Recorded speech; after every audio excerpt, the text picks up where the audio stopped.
I did. It worked. Hi, Yeah. Ryan.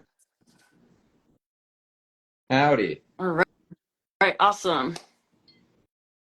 Good. You can Yes, I hear me as still have my well? Christmas tree. Nice. You can hear me as well, Natalie? Yep. You Okay. can hear me? Yep, can. All right. Cool. Let's see. Nice. All right. Cool. It works. Okay. So I'll just get started, and then people join in, and then they can always rewatch it after too. Absolutely. All right. So for those that don't know, I'm Natalie, and I'm a personal trainer, primarily in East Long Meadow, but I have a couple online clients too. Um, and I train people throughout the whole lifespan. So kids, athletes, people that are going to get married, people having babies, elderly. And I really don't have a favorite because I feel like we train for life, not just for certain sections. So it's always important. And so I invited Ryan on today, who's friend, colleague.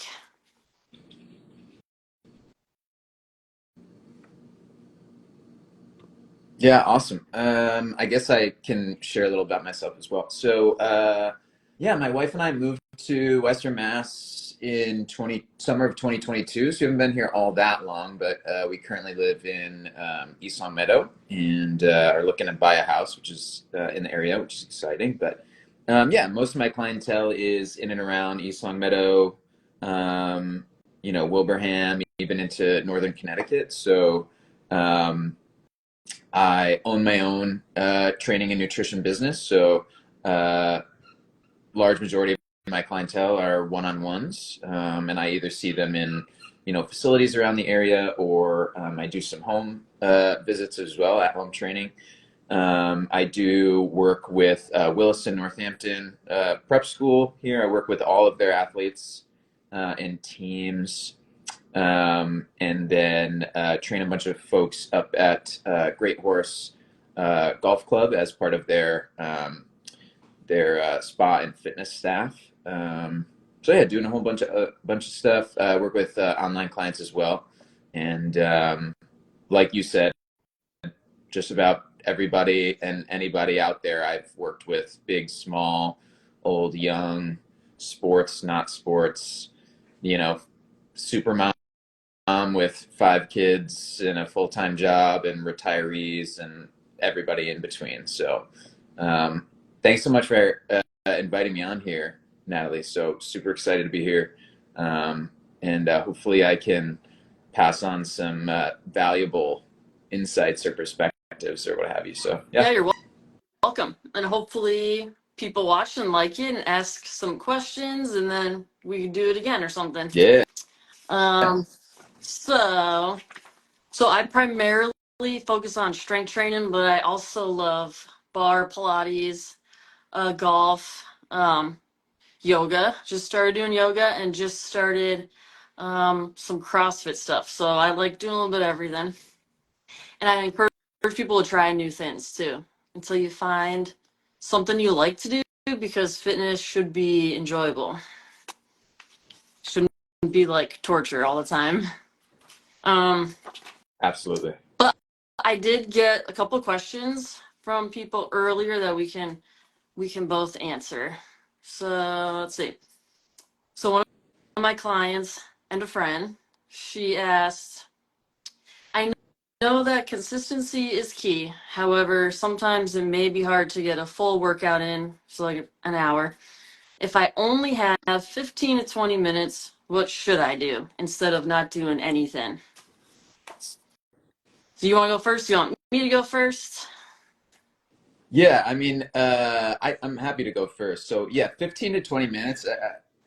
I talk with my clients all the time about, you know, even if you have 15 to 20 minutes, it's plenty of time to get something beneficial in terms of, like, if your goal is to lose weight, gain muscle, get leaner, what have you. This, 15 minutes, if that's all you have, you can definitely take advantage of that time and make progress towards any of those goals. So ultimately, the classic answer in our industry is what you should do during that time depends on your goal. Hmm. By and large, like if you're trying to lose weight, get leaner, tone up, quote unquote, I would say, and you know, a lot of coaches may have different perspectives on this, but prioritize doing some sort of strength or resistance training during that time. Hmm. So let's say you have 15 minutes. I would say maybe, um, some 3 to 5 minute little warm up piece. Either that's just calisthenics, body weight movement. If you have access to, a elliptical treadmill, or even just some space outside, just go out, get moving, just try to get your heart rate up a little bit, a warm up. And then, for the rest of the time, you're trying to do some sort of resisted training. And that can be, if you have access to a gym, obviously you're going to have barbells and dumbbells. Maybe you even have some machines there that you could utilize. But at home folks, that could be a kettlebell. Most of my clients that want to build out their home gym, I recommend starting with like a moderately weighted dumbbell. Hmm. So like between 20 and 40 pounds. And with that thing, I mean, you can do a million different movements. So by and large, for I would say probably 75% of people, that 15 minutes should be short warm up. And then the rest of the time, you're trying to do some resistance training. And I would say 2 to 3 sets. Pick, maybe 3 to 5 exercises. And if we're trying to prescribe like sets and reps, I'd probably say 2 to 3 sets per exercise, anywhere between 10 and 20 reps, is going to get you a long, long way. Yeah. So Yeah, I think that's great. I guess my answer, I guess it depends on, like you were saying, your setup that you have. Um, so if you work from home and maybe it's your lunch break, 20, 30 minutes, either go for a walk outside would be awesome. Um, or if you do have a couple pieces of equipment, I don't know, maybe like set a timer for 15, 20 minutes, pick 3 or 4 of your favorite exercises, squats, push-ups, um, if you don't have weights, mhm. and then just see how many rounds you can do in that time to really, like you said, focus on the resistance training, and then that's really going to get their heart rate up in a short amount of time. Yeah. And it's fun too. You can get creative with it. Doesn't have to be the same, every time. Right, absolutely. Yeah, I mean, I think a lot of folks feel kind of like there's like this all or nothing kind of approach to it, where they're like, well, if I don't have Right. 60 minutes and I don't have a set of, dumbbells, and I don't have a treadmill, like I might as well just skip my workout for the day. When in reality, Hmm. you have 15 minutes, before you have to do X, Y, or Yep. Z, and you have a little bit of space, like a 5 by 5 foot square, whether it's in your yard or in your basement or in your living room. Hmm. You have what you need to get a fine workout in, that's going to help you, to lose weight, gain strength, develop muscle tissue, Yeah. maintain like, dexterity and through the joints, and like to just move the body, right? Hmm. So like, I love that you say like you can just pick 3 bodyweight movements and just jam on those. Yeah. Set a timer. Like I encourage my clients too, and what you said reminded me of this. Just set a timer for how much time you have, right? Hmm. 20 minutes, 15 minutes. If you could set your phone somewhere where you can see that running, like stopwatch kind of screen or whatever, even better, because you'll know how much time you have. But just set your watch for that time, and then just make it your goal to try to move as much during that time as you can. Yeah. You can get a heck of a lot of movement in 15 minutes. Like you'd be surprised. Like I could like just smack myself in 15 minutes. I Right. know I could. And like I know I could crush myself to the point where I would be plenty sore the next 2 days. Hmm. Not saying that being sore is the goal, but you can do so much in 15 minutes, and I think people overlook that a lot of times. Oh, So absolutely. Yeah. I know. And the biggest, I would say, because I've been doing this for 8 years now, the biggest excuse is I don't have time.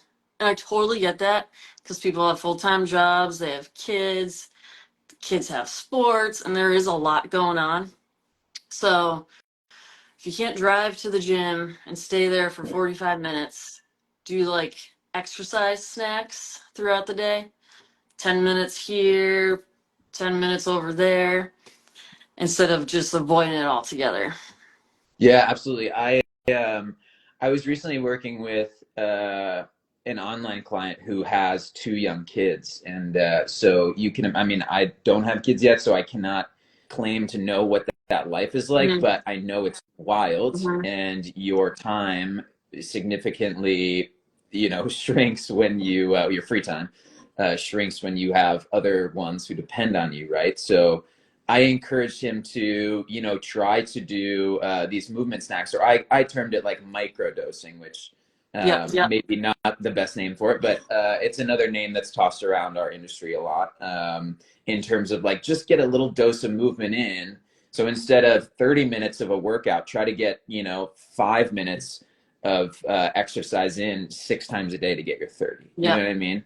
And I'm not saying 30 is like, I'm just using that as an arbitrary number, but little bits of exercise here and there, just that adds up a ton. And I think it all comes back down to, you know the biggest driver of change, whether it's losing weight or gaining muscle, or whatever goal you have, is going to be, that consistency of your movement practice, whether it's resistance Hmm. training or, whatever, over a long period of time, Hmm. right? So can you get 40 minutes of exercise every week for the next 3 years? You know what I mean? Like an expression it's funny because my wife's a dentist, but an expression that I use with some of my clients when I first meet them a lot of times is like, hey, I want, to help you come up with a workout plan, outside of our sessions Right. together that is like brushing your teeth. Like it's so easy for you to do and you don't even have to think about it. Like even if that is just 5 minutes of some squats, push-ups, and sit-ups in your living room. You know what I Hmm. mean? Like if that's something that you feel 10 out of 10 confident that you can do 3 days a week, 2 days a week, one day a week, then let's start there. Let's just kind of build up that momentum. And a Yep. lot of times once you're able to kind of hit that consistency, it kind of builds momentum and it starts to snowball. And now you're like, okay, I've got one day a week locked down. Hmm. I'm going to try 2, right? Or, hey, I know I can do 10 minutes of movement. Now I'm going to try for 20, Yep. you know? Yep. So I think a lot of times, like just starting at that, like that lowest bar, a lot of people feel like they've got to shoot for the stars and get 60 minutes of barbells or a class in or whatever. But if you can't make that work logistically, 5 minutes of, you know, body weight movements, calisthenics in your living room is a fine starting point because Oh, that's yeah. what you can do consistently. So, It's like it's January, so that's perfect for the new year, new me mentality that people have. They go so hard for those first 2 weeks, and it's not sustainable.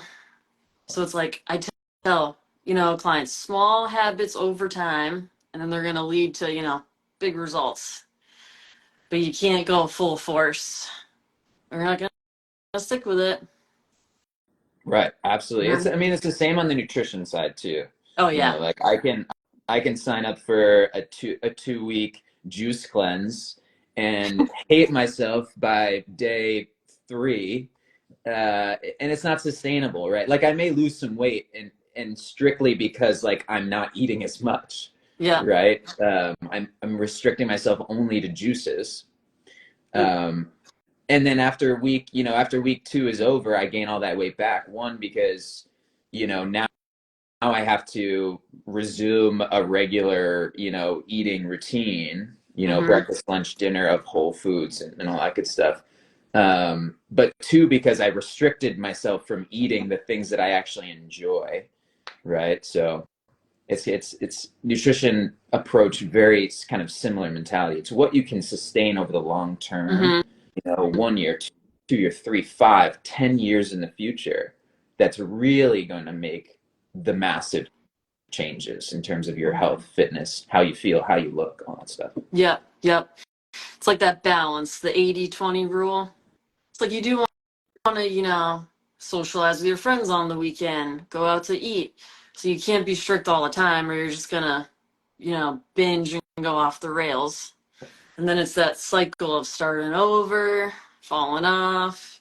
It's just like an endless battle. So don't do that. Right, right, right. Small Yeah, I goals. think no, go ahead, sorry. Nope, just small goals over time, and then that's gonna become your lifestyle. Absolutely, yeah. Hmm. Make it like brushing your teeth. It should be something that it's as easy as grabbing a toothbrush, slapping on some toothpaste. Like I lay out a workout mat, I start a timer, and I go. And if going to the gym is like that for you, right? Like let's say you go to a gym, on your way home from work, and it's just easy enough to just pull right in, throw some clothes on and go. Like then that's great too. Uh, Hmm. we're not saying that going to the gym is a bad thing, but we're just saying like for a lot of people, it may not be realistic with their schedules or the demands that they have outside of work or family time, right? So trying to Yeah, make that transition to daily exercise a little bit easier. Um, yeah, yeah. yeah. Because I do have clients that see me once a week because they can fit that into their schedule, Hmm. and then I'm like, okay, so on your own, you're gonna do this, this, this. Right. Um, because working out once a week isn't really gonna get you the hi Kim isn't gonna get you the results that you're looking for. Right. Yeah. Hi everyone, and if anyone has questions, you can comment them too. And then what else? Okay, did I have? So basically, to sum that all up, going to the gym is awesome. Of course, I encourage that. But if you're limited on time, there's plenty of things you can do in 20 minutes. Um, so back to the new year, new me. Somebody asked me to talk about the scale. So if you're starting a new fitness routine, don't use the scale as your only means of measurement to measure your progress. Also, use inches to measure, like your clothes, or use the tape measure. And then tell people the scale number might not change the way you want it to because muscle is more dense than fat. Oh, hold on. My Christmas tree is staying up until we get more daylight. um, all right, so yeah, so the scale. So for example, I had a doctor's appointment yesterday. They weighed me. I weighed myself at work and it was a pound and a half different. So don't be like a slave to the scale. So it's a good tool, I think, to, check in, but there are so many other things that are going to show you your progress. Whether it be your clothes are gonna get looser, you're gonna have more energy, perhaps, you're gonna sleep better at night. Those are all things that are showing you that it's working. Yeah, And I love that. the It's a scale's been a tool. struggle. It's a tool for Yeah. sure. Fortunately, like now, so scales like from like the Renpho brand or like in-body scales are not affordable for a household, but like there are a lot of either physical therapy practices or med spas out there that would offer $10 or $15 for you to jump on an in-body. And those Yeah. so those scales, like a lot of them will use what's called like bioelectrical impedance or whatever. So essentially sends like a, a nondescript electrical signal through your body. And based on how fast that signal goes from one node in the scale through your body into the other. Hmm. And usually you input like your age and your height. It can give you a rough estimate of other components, kind of underneath that weight figure. So how much muscle mass do you have on your body? How much body fat do you have? What are those percentages like? They can usually estimate your visceral fat, right? That like deep rooted fat tissue in and around your body. Um, and that's so like kind of, I always tell people it's like trying to just get a better feel for what's going on under the hood, Mm-hmm. right? The weight, we may be working out consistently. We've got our 20-minute workouts locked down in the new year, and we're like we're going strong there. And we're checking in on the scale, but the weight doesn't seem to be moving. But maybe I'm noticing my clothes fit a little bit better. Mm-hmm. Maybe I'm noticing that I have a little bit more energy here, there. But I'm discouraged by that scale number, right? It's throwing me for a loop. I think, and Renfo scales, like you can buy some of these like scales that have this bioelectrical impedance feature, and they're like $20 on Amazon. Like maybe even I'll share later on my Instagram story like a link Mm-hmm. to the one that I use, and I'm pretty sure you can have it Amazon shipped to your house, whether or not you like Amazon or not, but for like $25. Mm-hmm. Um, and that just to say, having an idea of where your muscle mass and body fat, numbers are going as a result of working out, is probably maybe a better story to tell. But ultimately, all about how you feel, how are the clothes fitting, Mm-hmm. what are doctor visits telling you, um, those sorts of things. But yeah, the scale weight number can definitely like hamstring a lot of people. It And I does. think Yeah. just trying to like educate folks around, you know, when we're trying to like focus on, recomping, body composition, essentially adding more muscle tissue and dropping body fat. Mm-hmm. That weight number is not going to tell us everything that's going on. Right. So, having a tool, either an in-body scale, which is going to be kind of the granddaddy of measuring these numbers. Well, I would say bod pod probably, but that's really expensive. Yeah. Yeah. But a Renfo scale can give you a decent idea. So something to consider. Yeah. And I know guys have like body issues too, but like as a female, so when I was doing a lot of powerlifting and I was definitely eating more calories because I had to recover and fuel my workouts and stuff. So I was gaining weight and we I was going on the in-body scale. So I was seeing that my muscle mass was going up. But it still can be when you step on the scale and you're still like, whoa, that's 5 pounds heavier than it used to be. But then you have to, I was changing my mentality like, well, no, I'm really strong. I just picked all that weight up. So look what my body's doing. And then eventually, like, I kind of stepped away from the weights going up on the scale. And I'm Yeah, like, oh, I feel really strong and that's really awesome. love that. Yeah, yeah, yeah. Like considering what your body can do, with that extra added Right. um, muscle, like um, it's incredible. And like we know that having more muscle tissue on the body in general, like I know there's a study, particularly like with like quad, like density of quad muscle tissue, like is a direct correlation to longevity, right? Living Mhm. longer. Um, so as particularly as we age, like having a bit of muscle on you is an awesome thing. It gives you more functionality.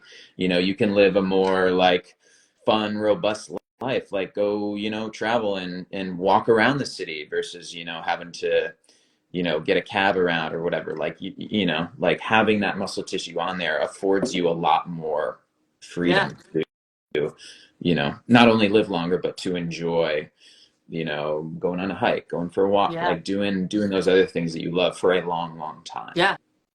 Improve quality of life. Doing doing the laundry, carrying that laundry basket, Right, everything. More than just what you look like. right. And also to go along with the scale, a lot of times I'll hear people say, especially around the holidays, they'll come in for their workout. Oh, I ate bad this weekend. And that's one of my biggest pet peeves because, you're it's self-deprecation. You're like, oh, I ate bad. And when they were having fun with their friends or family, they were probably eating cookies and thinking that I shouldn't be in this, shouldn't be in this, when they should be enjoying their time. Um, and then they're coming into the gym and they're using the gym as a form of punishment for what they ate. So, similar to like the scale situation, they get that mentality, no, I shouldn't have done that. I was bad and now I gained a pound. Mhm. Um, so I try to encourage people. I'll say things like, what you ate for dinner over the weekend isn't going to gain like 3 pounds of fat. That's not how it works. You probably had salty foods and you're just holding on to some water weight, and then just get back into your routine. Go back to your meal prepping but don't beat yourself up for having fun over the weekend. But the weekend shouldn't last you 5 days either, you know? So that's super common with my clients. Sometimes, not all the time. Yeah, absolutely. I think, it comes back to like doing these things over a long period of Hmm. time. You know what I mean? Like the 80-20, kind of rule. But what I was going to ask, what do you recommend in terms of like getting an in-body scan, or like, when you have a client who comes to you and is like, hey, my goal is weight loss, and you're like, great, let's kind of establish a starting point. This is what you weigh on day one, and Yep. like, do you have regular assessments with them, or how do you, I guess, organize that or manage that for your clients? So fortunately, I have access to an in-body scale at work. So when I get a new client, that'll be one of the baseline measurements we do. We'll do a movement screen and stuff, and then we'll do the in-body. Then I like to check in like 6 to 8 weeks. Yeah, Um, that's kind of similar for, yeah, I would say, like, depending on the mhm. client, um, and their relationship with jumping on the scale. Like, some people are Yeah, like, I jump on the scale every day, and the anxiety they get right. from having to go from every day to like every 6 weeks or stuff. So I would say, yeah, 4 to 8, Yeah, right around 6 is where I kind of put my recommendation for most folks as well. So yeah. And I was I just never, curious kind of I always offer it. I never like, you have to get on the scale. I'm like, are you interested? Because some people, they don't do the scale at all, and that's totally fine. I respect that. But right. if there are some people that are, they like to see numbers. That's just kind of how they are. Sure. So I like having the printout every couple Yeah. weeks. What's up, Omar? I see your comment. Yeah, we talked about yeah, that like F it, quote unquote, like kind of mentality. Like, what I call it, like, all or nothing with um my clients. Like, it's so common. Yeah, like, you get pizza and you're like, okay, I'm gonna have 2 slices, Hmm. and then you get 2 slices and you're like, all right, I'm gonna have one more, and then by the time you're done, you've had like 8, and then you're like, well, I ate 8 slices, so I'm gonna have like a pint of Ben and Jerry's, with some, lovely chocolate sauce and sprinkles on top, or whatever your like vice is, and before you know it, you've had in one sitting like 3,000 calories. Um, so like this, I mean, this is like, I was talking to a lot of my clients right around the holidays about, um, trying to set yourself up for success with some of these big like holiday Hmm. meals. And I would say, the weekend is kind of similar scenario. Like, we're usually around more, fatty, sugary, carb heavy foods, on the weekends, particularly during having some very simple strategies, like going into those, going into the weekend or going into family time. Like, I would typically almost always tell folks, like, have a glass of water, like as soon as you walk into your friend's house or your family's house. Like, just have that thing with you and just hold on to it and drink lots of water, because those like thirst and hunger signals are very similar, similarly processed in the brain. So that your brain might be saying, give me some food, and in Hmm. reality, or you may be thinking, I need food, but in reality your brain is actually trying to tell you, hey, I need some water. So trying to, at least, and even if you're not thirsty, but like there's a big feast coming your way, like, just smash, a quick glass of water, ahead of time so that maybe you're just not like bottoming out, like stomach just so hungry when you sit down for that meal. And then the other thing I would say is always try to, like, the first thing you go for on pizza night, like get a good heaping portion of salad, right? Mm-hmm. And if there's a protein available, you get a chicken dish or something to share with your family. Like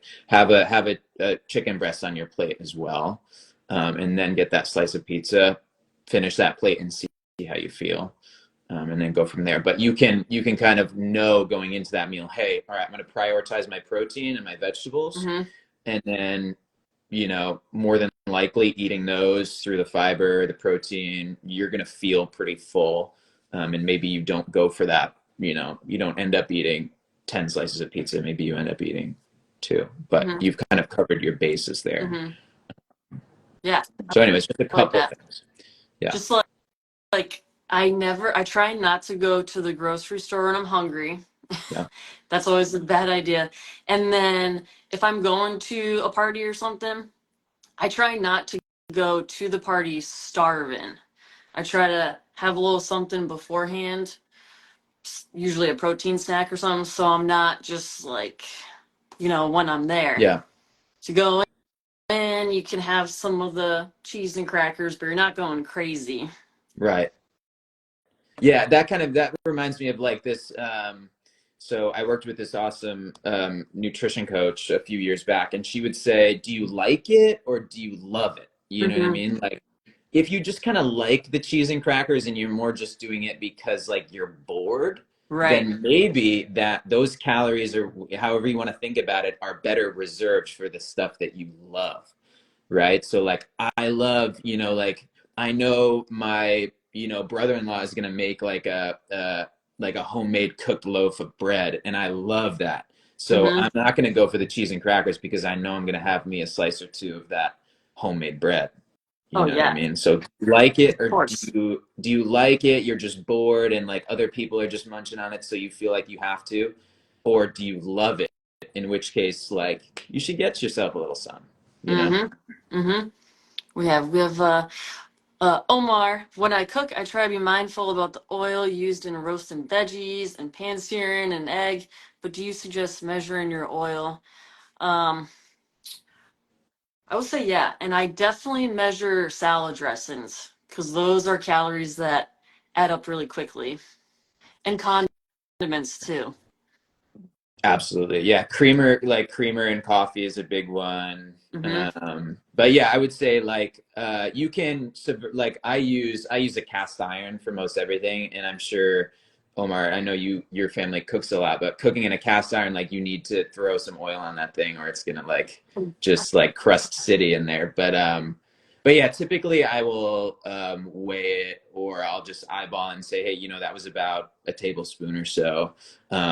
But those definitely are calories that are, when the egg is finished, there's going to be some of the oil on there. It's not going to be probably a full, tablespoon or however much I did add to the pan. It's not going to be that full amount. But particularly if you are tracking macros, you're working with a nutrition coach and you are tracking, which I'm not saying I recommend for everybody. It can be helpful as a tool, again, just like the scale.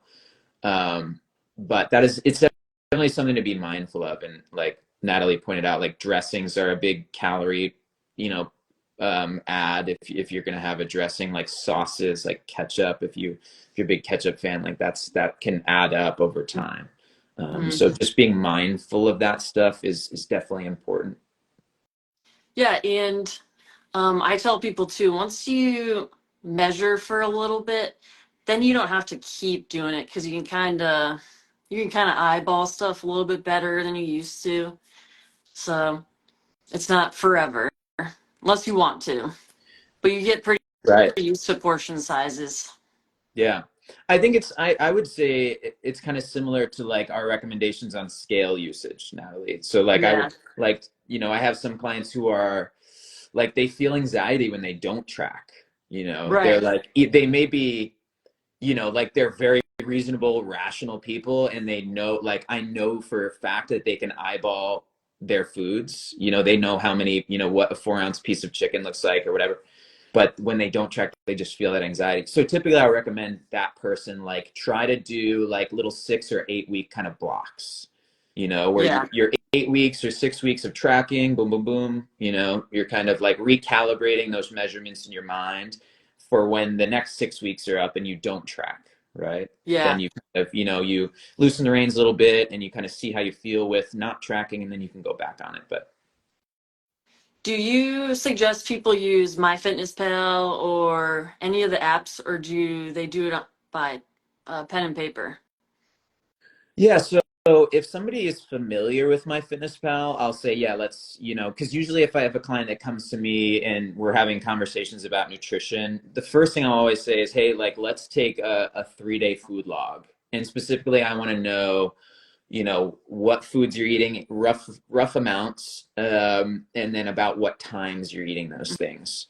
Hmm. Um, and if they're familiar with using MyFitnessPal, I say that's perfect. You can use it and just send me a screenshot. Or I say, hey, just get a pen and paper or open up your notes app, um, and just write that down and send it to me. But yeah, there's some other good like tracking apps that are out there, like Lose It, which is free, I believe, because MyFitnessPal, like fairly recently, within the last 6 months, I would say they kind of put a lot of their like helpful features behind like a paywall, so you pay like a monthly. Wow. Um, but Lose It, I know, is free. Okay. And the other good one out there is Macro Factor Fitness, Okay. which it has a few more bells and whistles. It is a little bit more pricey. Like you do pay a monthly for it, but there's some coaching involved there. Like it's kind of fun if you're interested in that kind of stuff. If you do use MyFitnessPal and you're like, I don't really love all the ads and stuff, you could check out Macro Factor and see if it's worth for you. But Okay, cool. I haven't heard of either of yeah, those, so that's good to know. Does anyone have any other questions? Because the ones we had were good. Oh, Allie, I see a podcast coming in your futures. That sounds love good it. to me. Um, all right, cool. Do you have anything else you want to add? I'm trying to think. I feel like we covered a lot, and yeah, I mean, I feel like we hit on some big stuff. Hopefully, it was helpful in there. Yeah. I know I can tend to like, I don't know, I just love this stuff, like you do, and Mm, like I can drag it. Like we could talk about this stuff, I'm sure, for hours. But I know. I in I the know. future, like if I'm like droning on, make sure you let me know. Like we can come up with like a safe word or something. Oh no, this Um, is all good stuff. yeah, And if anybody needs any help, like with their New Year's resolutions or whatever you got going on, reach out to either of us. We love to help because we love what we do. absolutely. Hmm. So maybe, yeah, I mean, if seems like the response was good, maybe we'll set up another one and get Oh, some more questions, some different topics. We can deep dive into more specific stuff. But yeah, yes. Yeah, if people want to send us more questions, we can answer them in the future. Um, Susan, I missed part of this. How can I watch the whole program? Well, I'm hoping when I exit out of this that I can post it to our yeah, pages. But I've never done this before, so I hope it works. And yeah, it then, should work. I think so. It should be you should be able to watch all of it after the fact. yep, So definitely some yep, nuggets in there. yes, yep. So once I post it, Susan, go back and start it over. All right, cool.